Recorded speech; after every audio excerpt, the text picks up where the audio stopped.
पटना से सटे पुनपुन में रहने वाले कुछ लोग सुबह काम के लिए निकले तो गांव से कुछ दूरी पर घनी झाड़ियों के बीच उन्हें प्लास्टिक का एक सुंदर और बड़ा सा कैरी बैग पड़ा दिखाई दिया। तेज बारिश होने के बावजूद उस पर खून के धब्बे दिखाई दे रहे थे, इसीलिए लोगों को यही लगा कि इसमें किसी की लाश भरी है। मामला गंभीर था, इसीलिए थोड़ी ही देर में वहां भीड़ लग गई। किसी ने इस बात की जानकारी पुलिस कंट्रोल रूम को दे दी। सूचना मिलते ही पुलिस घटनास्थल पर पहुंची। पुलिस ने सबसे पहले तो उस कैरी बैग को झाड़ियों से बाहर निकलवाया। गांव वालों की मौजूदगी में जब उसे खोला गया तो उसमें प्लास्टिक की मोटी थैली में एक युवक की लाश को तोड़ मरोड़ कर भरा गया था। लाश बाहर निकाली गई। मृत 24-26 साल का युवक था। किसी तेज धार वाले चाकू से उसका गला काट कर हत्या की गई थी। सांवले रंग का वह युवक शरीर से ठीक ठाक था। इसका मतलब हत्या में एक से अधिक लोग शामिल रहे होंगे। घटनास्थल और लाश का निरीक्षण किया गया। इसके बाद लाश की शिनाख्त की बात आई तो भीड़ में मौजूद कुछ लोगों ने मृतक की पहचान कर दी।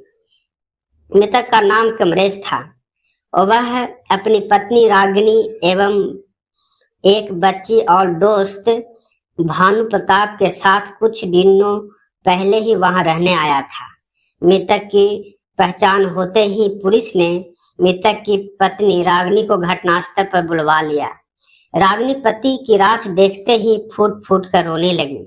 पुलिस ने उसे समझाया बुझाकर शांत कराया और वहां से सारी औपचारिक कार्रवाई पूरी कर लाश को पोस्टमार्टम के लिए अस्पताल भिजवा दिया। पुलिस ने जांच शुरू की तो उन्हें मृतक कमरेश की पत्नी रागिनी और सब रहने वाले उसके दोस्त भानु प्रताप पर शक हुआ, क्योंकि घटना स्थल पर जब रागिनी रो रही थी तो उन्होंने महसूस किया था कि पति की मौत पर कोई पत्नी जिस तरह रोती है वैसा दर्द रागिनी के रोने में नहीं था। वह दिखावे के लिए रो रही थी। इसलिए उन्होंने जांच की शुरुआत रागिनी और भानु प्रताप से शुरू की। उन्होंने दोनों को थाने बुलाकर पूछताछ शुरू कर दी। पुलिस ने जब रागिनी से पूछा कि यह सब कैसे हुआ तो नजरें चुराते हुए उसने कहा, कल रात उनका अंडे खाने का मन हुआ तो वह अंडे लेने निकले, लेकिन वह गए तो लौट कर नहीं आए। मुझे लगा कि बारिश तेज हो रही है, इसलिए वह कहीं रुक गए होंगे।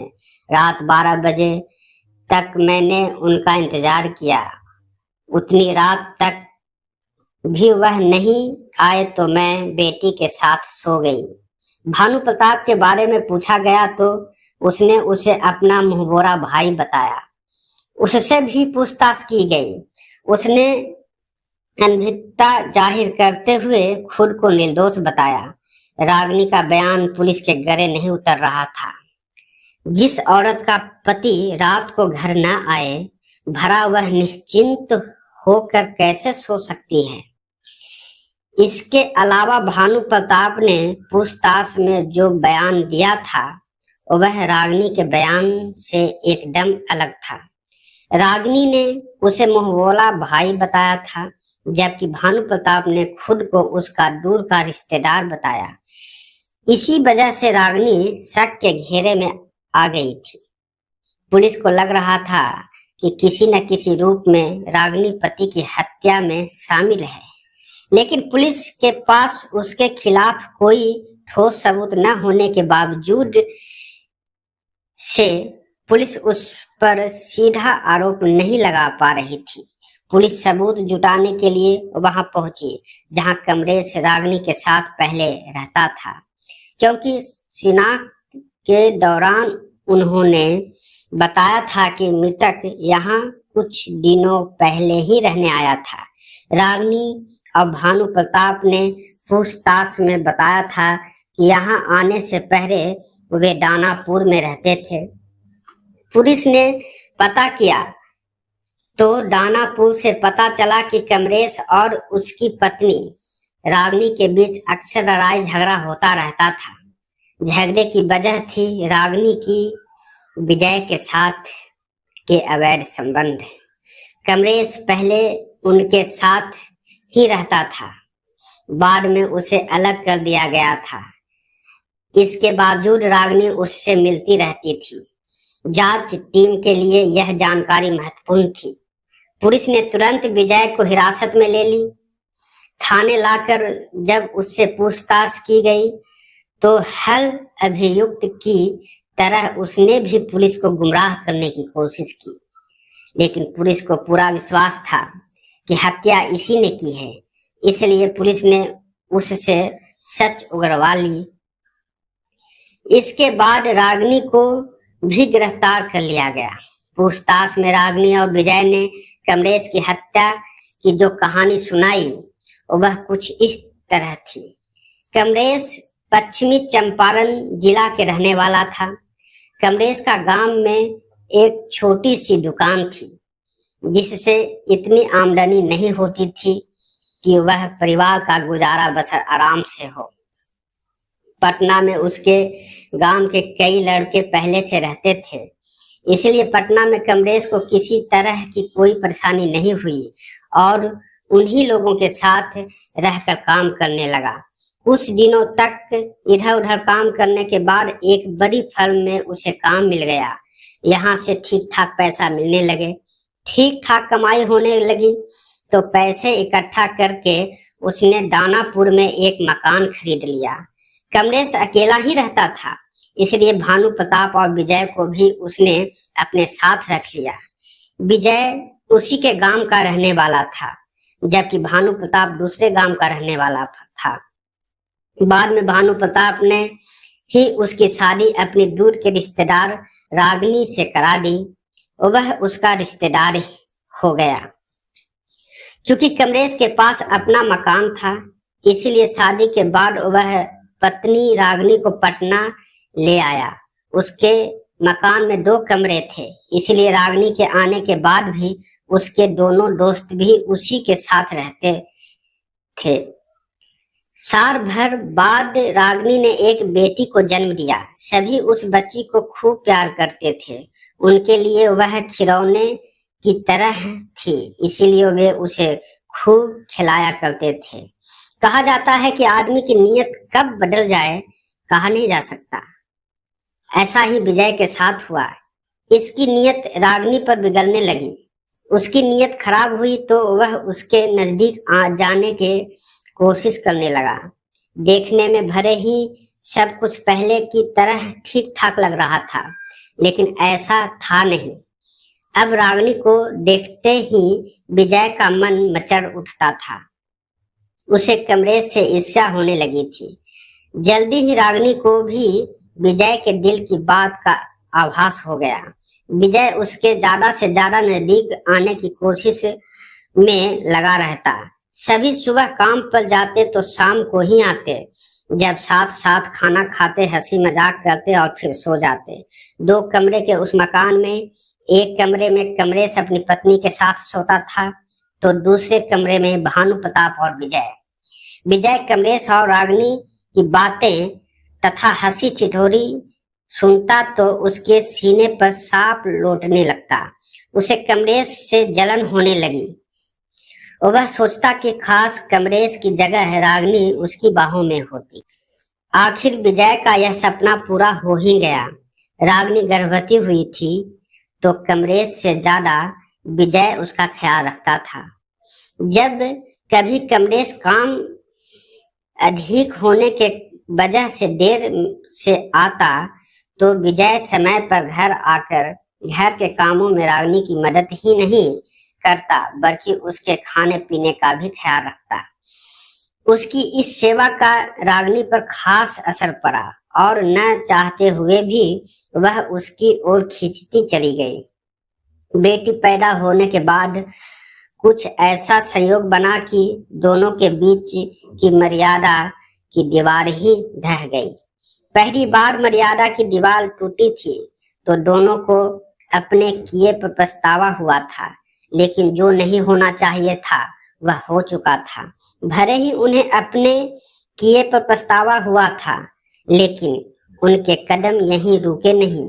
आगे भी रागिनी और विजय को जब भी मौका मिला वे कमलेश के साथ विश्वासघात करने से नहीं चूके। रागिनी और विजय जो भी करते थे पूरे चौकस होकर करते थे, लेकिन उनके ये संबंध ज्यादा दिनों तक छिपे नहीं रह सके। कमलेश को पत्नी और विजय के संबंधों के बारे में पता चल ही गया। काम पर तो तीनों साथ साथ जाते थे, लेकिन कोई न कोई बहाना करके विजय बीच में आ जाता था। रागिनी के साथ मौज मस्ती करके वह फिर काम पर चला जाता। ऐसे में पड़ोसियों को शक हुआ तो उन्होंने यह बात कमलेश को बताई। कमलेश को उनकी बात पर विश्वास नहीं हुआ, क्योंकि उसे अपने दोस्त और पत्नी पर पूरा भरोसा था। रागिनी और विजय कमलेश के इसी विश्वास का फायदा 2 सालों तक उठाते रहे। आखिर एक दिन जब उसने अपनी आंखों से दोनों को एक दूसरे की बाहों में देखा तो उसे रागिनी और विजय की इस बेवफाई से गहरा आघात लगा। उसने विजय को खूब खरी खोटी सुनाई और उसी समय घर से निकाल दिया। पत्नी को भी उसने खूब धिक्कारा। विजय ने कमलेश का घर भरे छोड़ दिया, लेकिन रागिनी को नहीं छोड़ा। रागिनी से अपने संबंध रखे रखा। मौका मिलते ही वह रागिनी के पास आ जाता और इच्छा पूरी करके चला जाता। इसमें रागिनी भी उसकी मदद करती थी। इस बात को लेकर कमलेश और रागिनी के बीच अक्सर लड़ाई झगड़ा होता रहता था। बात बढ़ जाती तो कमलेश रागिनी की पिटाई भी कर देता था, लेकिन मारने पीटने और समझाने का रागिनी पर कोई असर नहीं हुआ। और वह कमलेश ने रागिनी को विजय से अलग करने का दूसरा उपाय सोचा। परिचितों की मदद से उसने अपना मकान बेच दिया और पुनपुन में एक अच्छा सा मकान खरीद लिया। वह पत्नी रागिनी, बेटी और भानु प्रताप के साथ उसमें रहने आ गया। पुनपुन आने के बाद कमलेश को लगा कि वह विजय रागिनी को भूल जाएगा। रागिनी भी धीरे धीरे उसे भूल जाएगी। यह सोचकर कमलेश अपने काम में व्यस्त हो गया, लेकिन ऐसा हुआ नहीं। न तो विजय रागिनी को भूल पाया और न रागिनी ही उसे दिल से निकाल पाई।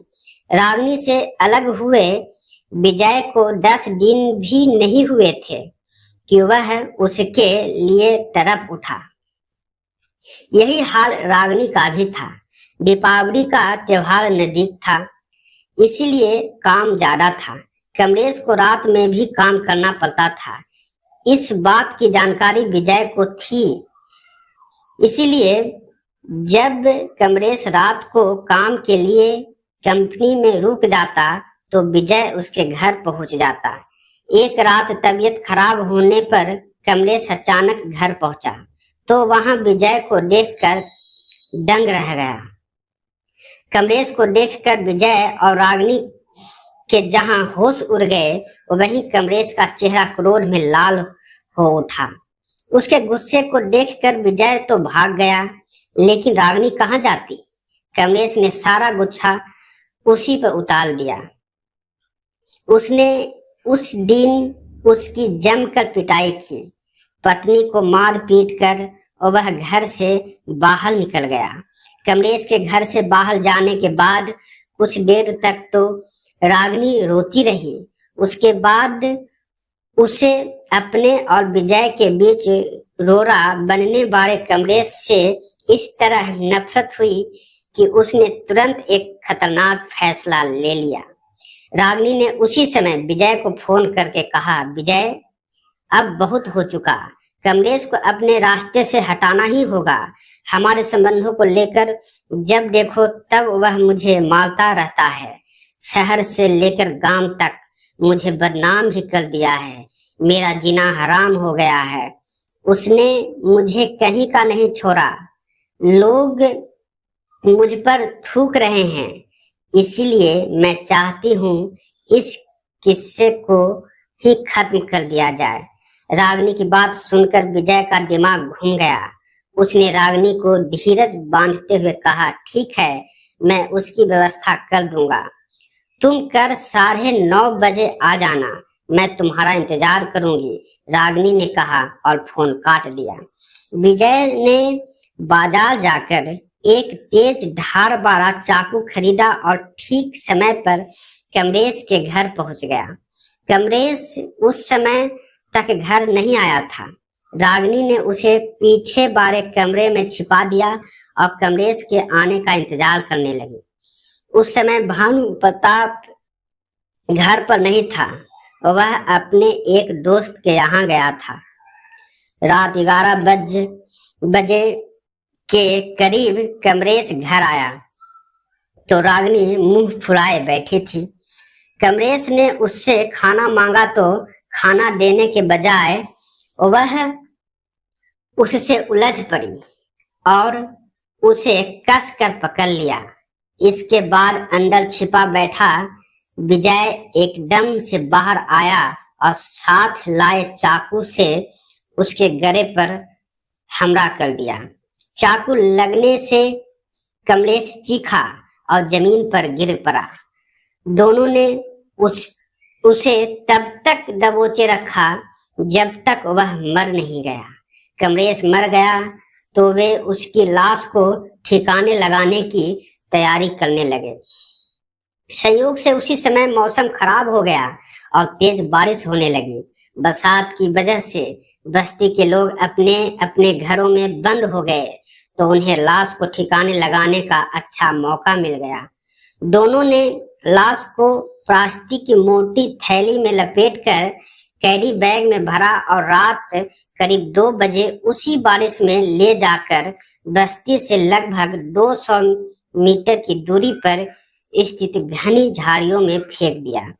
पूछताछ के बाद पुलिस ने हत्या के इस मामले को अपराध दर्ज कराकर रागिनी और विजय को अदालत में पेश किया। यहाँ से उन्हें जेल भेज दिया गया।